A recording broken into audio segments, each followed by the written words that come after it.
It's been 1 year since the Jacksonville Sheriff's Office started an operation to crack down on drugs being brought into the Duval County Jail. And since then, Operation Stamp Collection has led to the arrest of nearly 24 people, including a Jacksonville attorney. Riley Phillips is joining us live now with more on the success of this operation and why some attorneys are saying the recent policy changes have made their jobs more difficult. Riley.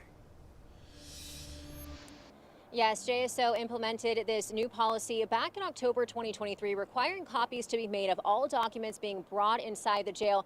That includes documents attorneys are bringing to their clients inside the jail. But this has sparked conversation on whether this policy breaches attorney-client privilege and how JSO balances protecting inmates while also ensuring their right to counsel.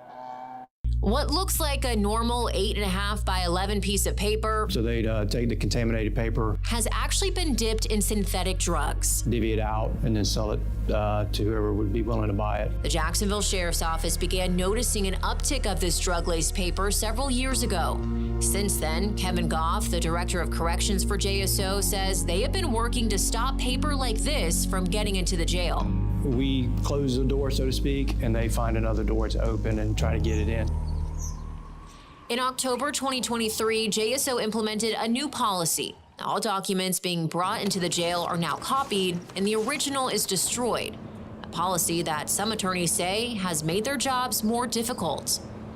I saw this coming before it ever got here. Mitch Stone has been a criminal defense attorney in Jacksonville for more than 30 years. He says he used to be able to bring his briefcase in with him when meeting with clients in the jail. I would bring sometimes an entire file of information in a manila envelope, give it to them so that they would have it and so that they could review it. Now, all documents are turned over to jail staff, bringing attorney-client confidentiality into question. It's the privileged information. It's that stuff that you really want to make sure that no one else actually has access to.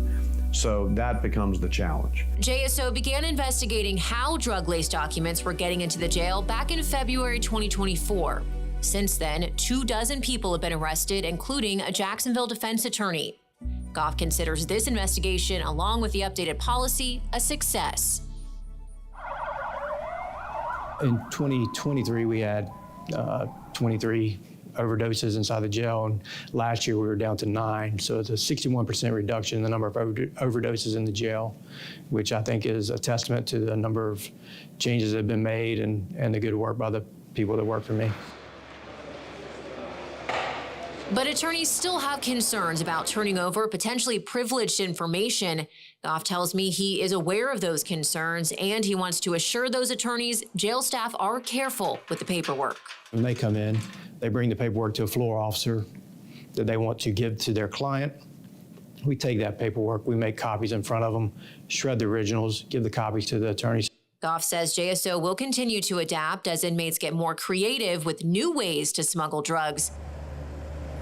Stone believes this draws attention to a larger need for better technology in the jail. If you can do things virtually and be able to share screens and do things of that nature, maybe that'll get better.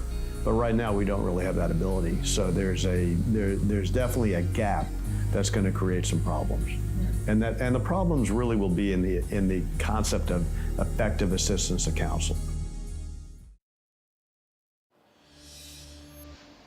And within the last year, JSO was able to get a device that can test and identify substances inside the jail. They've also recently updated their search policies, and their shoe policy is just some other ways they're working to crack down on drugs inside the jail. Live in Jacksonville, Riley Phillips, First Coast News, on your side.